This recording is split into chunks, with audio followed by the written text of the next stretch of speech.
आईला दूध कशामुळे असते ते बघू आपण आधी. आईला का बरं दूध असतं? आईलाच दूध का असतं? सगळ्याच बायकांना का नसतं? कारण ते आईला बाळ असतं म्हणून दूध असतं, आहे की नाही? आई व्हायच्या आधी दूध येतं का कधी? नाही. जेव्हा प्रेग्नंट राहते एखादी स्त्री, आई होणार असते, तेव्हा पोटामध्ये बाळानं 3 महिने पूर्ण केले की ते कोलोस्ट्रम नावाचं घट्ट दूध तयार व्हायला सुरू होते. ठीक आहे. त्याच्यामुळं आईला बाळ असलं की दूध असतंच 100%. जन्मता, मग ते सिझरनी होऊ द्या नाहीतर नॉर्मल होऊ द्या. दुसरी गोष्ट, बाळानं पोटात 8 महिने पूर्ण केले की नाही, त्याला स्वतः अंगावर ओढता येते, त्याला शिकवावं लागत नाही.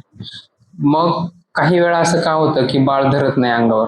कारण आपण बाळाला नीट पकडलेलं नसते. त्याची मान जर पुढच्या बाजूला किंवा मागच्या बाजूला जास्तच वाकडी झाली पकडताना, किंवा आपण मानेला नीट आधार दिला नाही पाजताना, तर बाळाला ओढता येत नाही, आणि नीट ओढता आला नाही की ते सोडून देत आहे.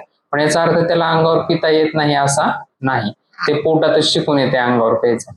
ठीक आहे. ही झाली दुसरी गोष्ट. म्हणजे तुम्हाला बाळ आहे तर तुम्हाला दूध सुद्धा आहे, आणि ऑलरेडी मागचे 4 महिने रोज 4-5 वेळा का होईना पण तुम्ही अंगावर पाजताय, म्हणजे तुमचं दूध टिकून सुद्धा आहेच. ठीक आहे. मे बी त्याला ते पुरतंय सुद्धा. फक्त चूक काय झाली माहिती का तुमच्याकडून? तुम्ही वरचं दूध जे पाजताय ते बाटलीनं पाजताय, ही चूक झाली. बाटलीनं पाजली की काय होतं? बाटली उलटी केली की दूध गळायला सुरू होतं, आहे की नाही? ते आपल्याला बाटली दाबावी सुद्धा लागत नाही मागून, आपोआप दूध गळायला सुरू होतं बाटली उलटी केली की. मग जेव्हा बाळाला तुम्ही बॉटलनी दूध पाजताय पावडरचं, त्यावेळी काय होतं? बॉटल बाळाच्या तोंडात अशी उलटी केली की दूध गळायला सुरू होत आहे बाळाच्या तोंडामध्ये, त्याला ते ओढावंच लागत नाही. ठीक आहे.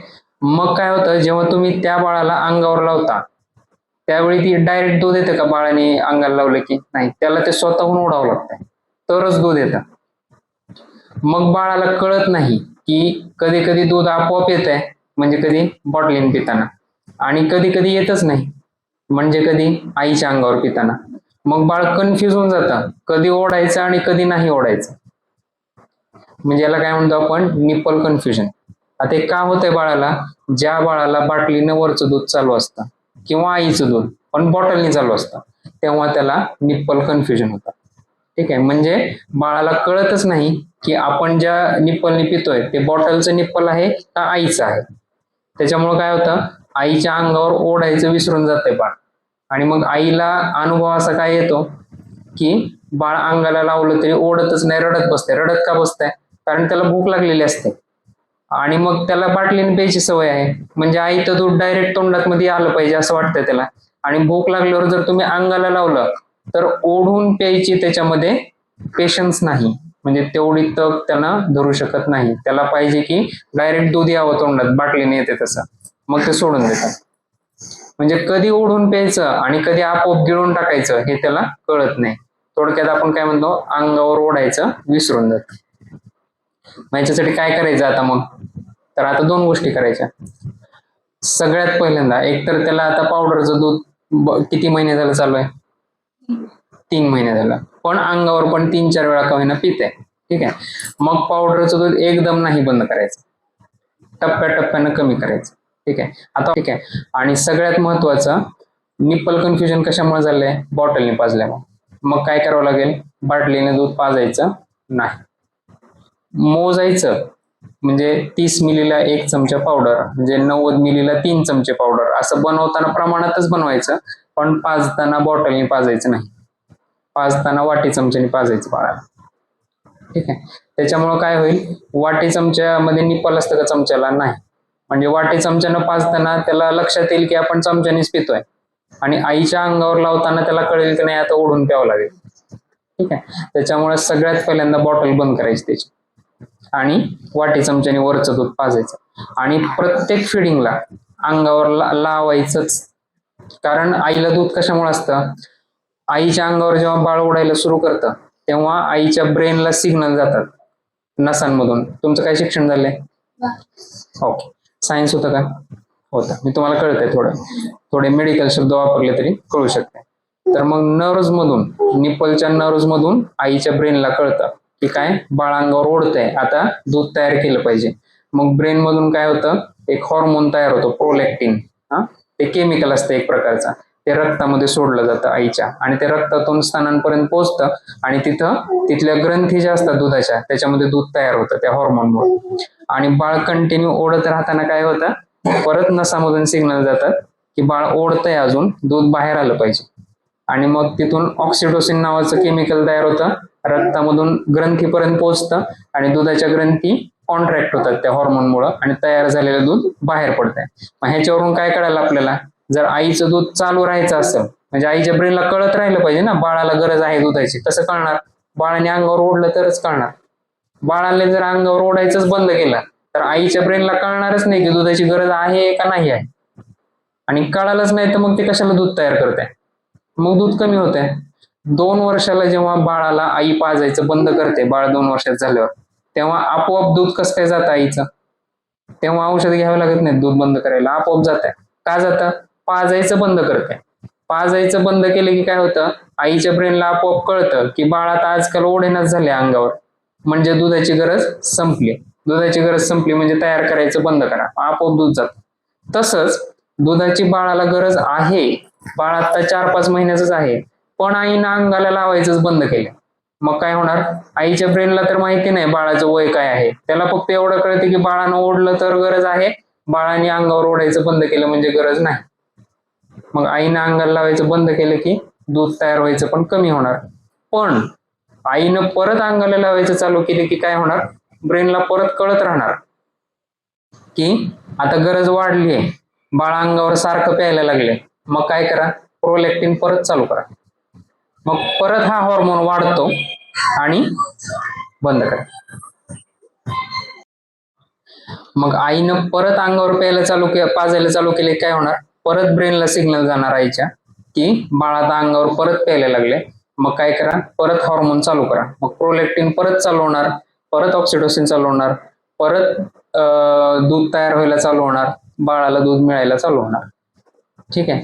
मग आता बाळ वाढेल तसं भूक भागत राहते बाळाची.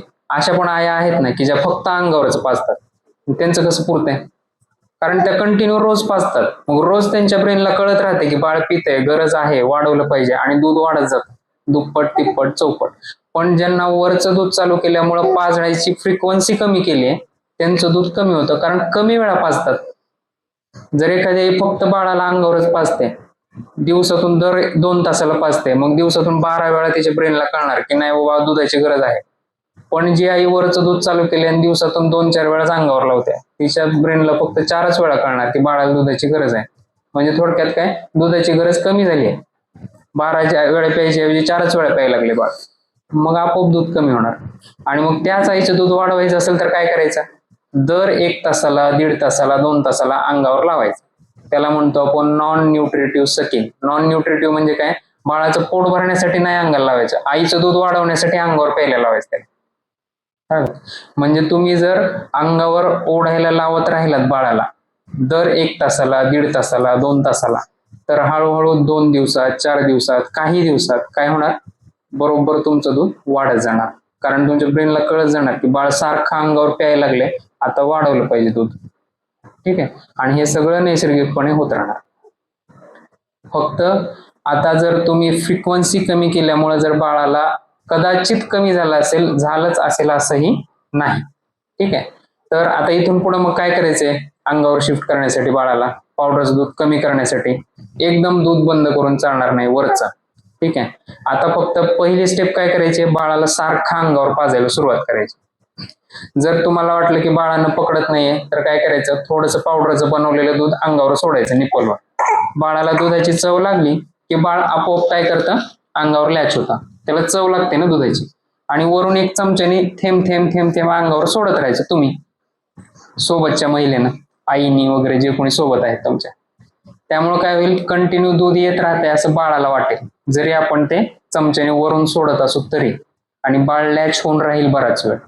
मग असं प्रत्येक वेळी करायचं का, काही वेळा करायचं. बाळ लॅच होत नसेल तर, जेव्हा बाळ स्वतःहून अंगावर लॅच होऊन ओढत राहत असेल तर असं करायची गरज नाही. ज्यावेळी बाळ सोडून देईल, म्हणजे ज्यावेळी बाळाला भूक लागलेली आहे आणि त्याच्यात पेशन्सच नाहीये की आपण धरून राहावं, त्यावेळी वरचं दूध अंगावर सोडत राहायचं. प्लस अंगावर पिऊन झालं की परत अजून वरचं दूध देऊन बघायचं. मग किती ml पिते बघा, जेवढं पिईल तेवढं पिईल, पण आधी अंगावर पाजायचं आणि मग वरचं दूध पाजायचं. डायरेक्ट वरचं दूध पाजायला घ्यायचं नाही. ठीक आहे, अंगावरच आधी जेवढं पिते तेवढं पिऊ द्यायचं. एक बाजू रिकामी होईपर्यंत त्याच बाजूवर पाजायचं. मग परत दुसऱ्या बाजूवर आईलाच लावायचं, आईच्याच अंगावर दुसऱ्या बाजूला लावायचा.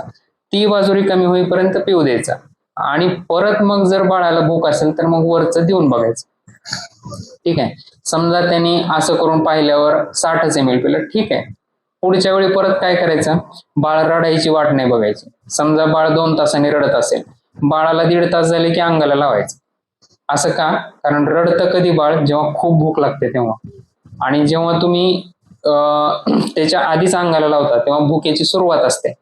मग बाळाला घाई नसते प्यायची, कारण भूक तेवढी लागलेली नसते. मग शांतपणे पित राहते.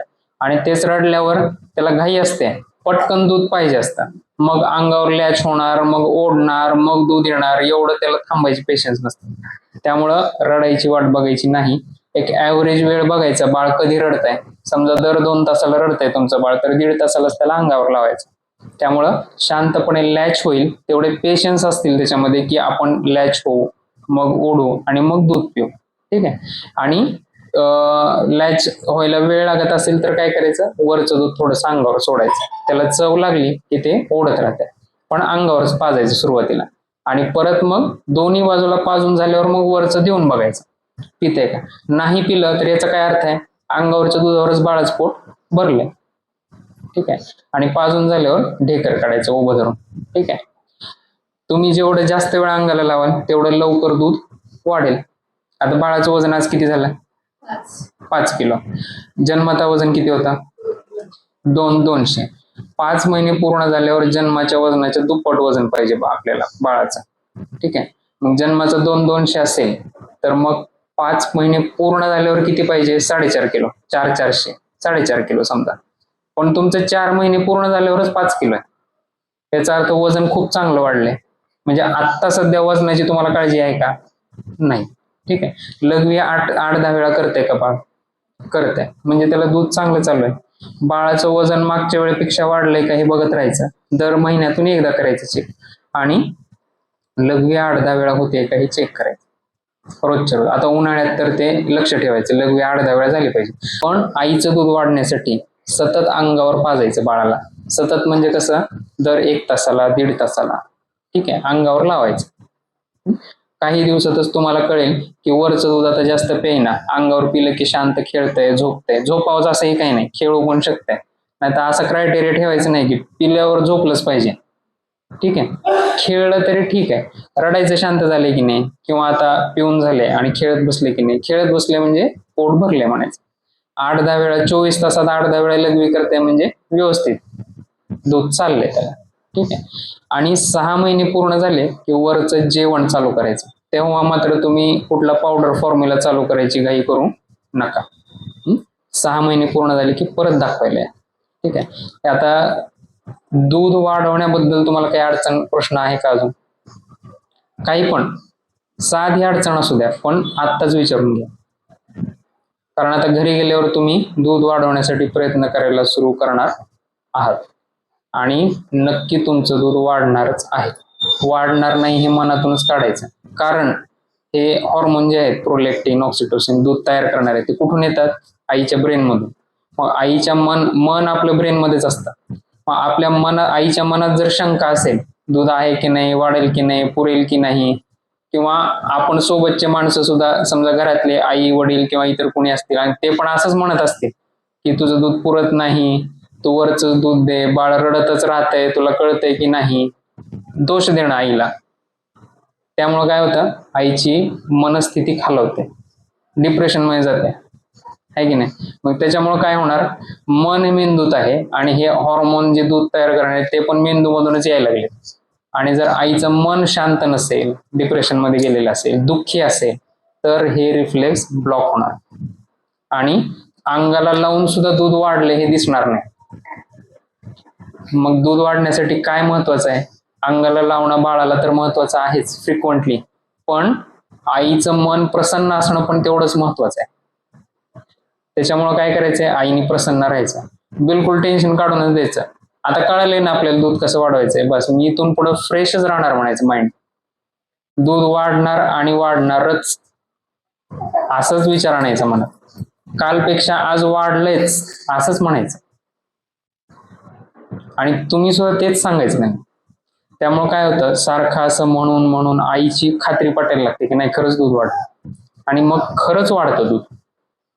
कारण तो ब्लॉक जो मनामध्ये असतो ब्रेनच्या लेवलला तो बंद होतो. कारण आईच्या मनात जे कमी पावण्याची भावना किंवा स्वतःला दोष देण्याची भावना जी होती मनामध्ये ती निघून गेलेली असते आणि आईचं मन प्रसन्न असतं.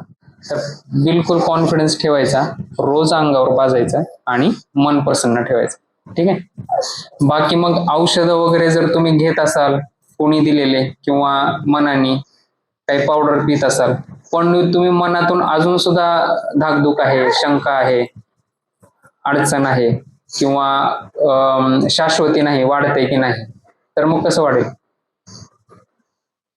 आहे की नाही. नाही तर मग तुम्ही बाळ म्हणजे एखाद्या स्त्रीला बाळ नाहीये पण तिने पावडर चालू केली आहे, दूध येण्यासाठी औषध चालू आहे, तिला पण दूध यायला पाहिजे. पण असं होतंय का? बाळ असणाऱ्याच बाईला का बरं दूध येते? कारण दूध आहे कशामुळं? बाळ आहे म्हणून दूध आहे. बाळ अंगावर पितंय म्हणून दूध आहे. बाळ असून सुद्धा जर अंगावर नाही पाजलं तर दूध नाही. ठीक आहे. आणि बाळ आहे आणि अंगावर सुद्धा पाजतात, मन शांत आहे, प्रसन्न आहे, तर मग दूध 100% आहेच आणि वाढतच. ठीक आहे. चालेल. टेन्शन गेलं का? नक्की काय अडचण आहे? हा मग हा संवाद आहे. ठीक आहे. ओके. बंद करा.